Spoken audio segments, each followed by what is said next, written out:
రాష్ట్రంలో మెడికల్ కాలేజీల నిర్వహణకు ప్రభుత్వం అనుసరిస్తున్న పీపీపీ విధానం ప్రైవేటీకరణ కంటే ప్రమాదకరమైందని సిపిఎం రాష్ట్ర కార్యదర్శి వి శ్రీనివాసరావు హెచ్చరించారు.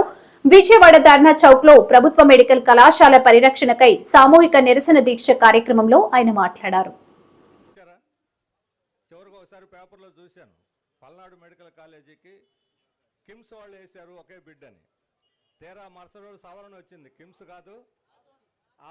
ఆదోని కింద కిమ్స్ వాళ్ళు కాదు, కిమ్స్ వాళ్ళు ఒక డాక్టర్ వేసాడని వచ్చింది ఆదోని మెడికల్ కాలేజీకి. ఆ మెడికల్ కాలేజ్ దగ్గర నేను వెళ్ళి చూసి వచ్చాను. ఆదోని మెడికల్ కాలేజీని కూడా చూసి వచ్చాను. అక్కడ విద్యార్థుల మీద తీవ్రమైన దమనకాండ చేసింది ఆ రోజు ప్రభుత్వం. వాళ్ళు చూడటానికి వెళ్ళిన వాళ్ళ మీద లాఠీ చార్జ్ చేసి అరెస్టులు చేశారు. ఆ సందర్భంలో వాళ్ళని పలకరించడానికి వెళ్ళాను నేను. ఈ రకంగా ఒక్కళ్ళు కూడా ముందుకు రావట్లేదంటే ఇది 100కి 100 పాళ్ళు పీపీపీ యొక్క వైఫల్యం. ఈ పాటికి కాలేజీలన్నీ అయిపోయి ఉండే. 1.5 సంవత్సరం ఈ ప్రభుత్వం వచ్చి కట్టేసి పాటికి అయిపోయి ఉండే. ఇప్పుడు 2 కాలేజీలు రెడీగా ఉన్నాయి. ఇంకొక 5-6 కాలేజీలు 80% పూర్తయి మొత్తం 8 కాలేజీలు ఈ పాటికి పూర్తయి వైద్యం కూడా చేసి మెడికల్ కాలేజీలో సీట్లు కూడా వచ్చి ఉండే. ఈ తెలుగుదేశం తీసుకున్నటువంటి ఒక పనికిమాలిన విధానం వల్ల మనం దాదాపు 700 సీట్లు మెడికల్ సీట్లు కోల్పోయాం ఈ సంవత్సరం. దానికి ఎవరు జవాబు చెబుతారని అడుగుతున్నాను. ఈ పాటికి ఒక 700 మంది సీట్లు పొందుండేవాళ్ళు వీళ్ళు. కానీ మెడికల్ కాలేజ్ 2 కాలేజీలు 50 మంది చొప్పున ఇచ్చినటువంటి వాటిని వెనక్కి తెచ్చేసింది ప్రభుత్వం. ఇదే అభివృద్ధి? ఇదేనా అభివృద్ధి అని అడుగుతా ఉన్నాను. ఎందుకని ఇలాంటి పనికిమాలిన విధానాలతోటి రాష్ట్రం అభివృద్ధి చెందదు. ఎందుకనంటే ఎందుకు రావట్లేదు ప్రైవేట్ వాళ్ళు? బోర్డు 2 సార్లు కన్సెషన్లు మీ ఇష్టం వచ్చిన పెట్టుకోండి, స్థలాలు మీ ఇష్టం వచ్చిన వాడుకోండి, నర్సింగ్ కాలేజీలో పెట్టుకోండి, లేకపోతే అక్కడ డెంటల్ పెట్టుకోండి, మీ ఇష్టం అని ఫుల్ లైసెన్స్ ఇచ్చినా ఎవరు రావటం లేదు. అంటే ఇప్పటికే కాలేజీలు ఎక్కువైపోయినాయి అనుకుంటున్నారు, లాభాలు సరిగ్గా రావనుకుంటున్నారు. కాబట్టి ఇప్పటికైనా ప్రభుత్వం కళ్ళు తెరిచి జ్ఞానోదయం తెచ్చుకొని వీటిని వెంటనే నిర్మాణం ప్రారంభించకపోతే లక్షల ఆస్తి, కోట్ల ఆస్తి, జాతీయ సంపద, ప్రజల సంపద వృధా అవుతుంది. ఈ ప్రజల సంపదని, జాతీయ ఆస్తిని వృధా చేసినటువంటి పాపం తెలుగుదేశం పార్టీని అవుతుందని చెప్పదలుచున్నాను. అభివృద్ధి అంటే ఉన్న వాటిని మూలన పడేసి వాటిని పడవ పెట్టేసి ఎవరు మీరు అభివృద్ధి చేసేదని ఎక్కడ అభివృద్ధి చేస్తారు?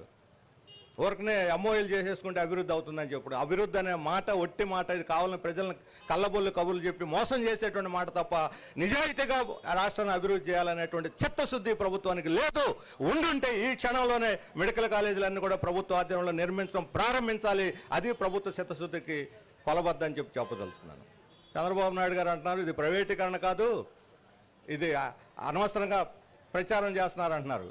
నిజమే, నేను కూడా అంగీకరిస్తున్నాను. ఇది ప్రైవేటీకరణ కాదు, ప్రైవేటీకరణ కన్నా ప్రమాదకరమైనటువంటిది.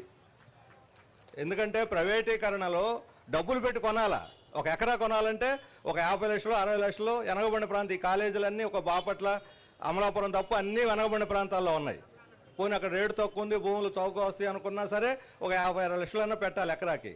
ఇప్పుడు పెట్టుబడి లేకుండా ఎకరాకి సంవత్సరానికి 100 రూపాయలు కడితే భూమి వాళ్ళ సాధనలోకి వస్తే 66 సంవత్సరాలు వాళ్ళు ఇష్టం, వాళ్ళు ఏమని చేసుకోవచ్చు. ఆ తర్వాత అడిగేవాడే ఉండడు. ఇది నాదని చెప్పడానికి ప్రభుత్వాలు ఉండవు.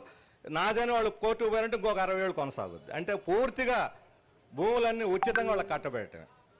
అంటే లోకేష్ బాబు అనొచ్చు 99 పైసలకు ఇస్తాను, నా ఇష్టం, మీరెవరు అడగటానికని. మీ అబ్బ సొమ్ము కాదు ఇది, మీ ఇష్టం వచ్చినట్టు దానాలు చేయటానికి. ఇది ప్రజల భూమి, ప్రభుత్వ ఆస్తి. మీకు 5 ఏళ్ళు పట్టం కట్టింది ప్రభుత్వాన్ని అభివృద్ధి చేయమని, ప్రజల్ని, సమాజాన్ని, రాష్ట్రాన్ని అభివృద్ధి చేయమని మీకు పట్టం కట్టారు. ఇష్టం వచ్చిన భూములు దానం చేయడానికి కాదు. అంతగా దానం చేయాల్సి వస్తే మీ సొంత భూములు దానం చేసుకోండి. 99 పైసలు కాదు, ఉచితంగా దానం చేసుకోండి. ఎవరు వద్దన్నారు? మీ హెరిటేజ్తో ఎటువంటి కంపెనీలు ఉన్నాయి అవి ఒప్పచెప్పండి ఎవరికొకరికి, మాకేం అభ్యంతరం లేదు. అది మీ ఇష్టం, మీ ఆస్తులు మీ ఇష్టం. కానీ ప్రభుత్వ ఆస్తులు, ప్రజల ఆస్తులు ఎలా మీరు ఇష్టం వచ్చిన ప్రైవేట్ వాళ్ళు కట్టబెడతారని చెప్పి అడుగుతా ఉన్నాను. అన్నిటికన్నా ముఖ్యమైనది ఆరోగ్య రంగం, వైద్యశాలలు చాలా విలువైనటువంటివి. ఇది ప్రజలకు అవసరం, నిత్యావసరమైనటువంటిది. ఇది ప్రైవేట్ రంగానికి ఎట్లా ఒప్పచెప్తారు? ఈరోజు వెనకబడిన ప్రాంతాల హాస్పిటల్ చూస్తే ఎక్కడికి పోయినా ఏ మెడికల్ కాలేజ్ పూర్తయిపోతే ఏదైనా యాక్సిడెంట్ జరిగినా, దెబ్బలు తగిలినా, అత్యవసరం ఇప్పుడు పల్నాడు పోతే చెబుతున్నారు వాళ్ళు గుంటూరు మెడికల్ కాలేజ్ హాస్పిటల్ తీసుకొస్తే 10 నిమిషాల ముందు తీసుకురావాల్సిందని. ఈ డైలాగ్ నేను సినిమాలు వింటాం, కానీ వాస్తవంలో జరిగింది ఇది. 10 నిమిషాల ముందు వస్తే బతికుండేవాడే అని చెప్పిన ఘటనలు చాలా ఉన్నాయి. నాకు ఉదాహరణలతో సహా చెప్పారు. మరి అదే అక్కడ పల్నాడులో మెడికల్ కాలేజ్ ఇప్పుడు ఆసుపత్రి దాదాపు పూర్తయింది, 99% పూర్తయింది ఆసుపత్రి. అయితే ఆసుపత్రి ప్రారంభించుంటే ఇచ్చినట్టు ఫ్యాకల్టీని కూడా వెనక్కి పంపించేశారు.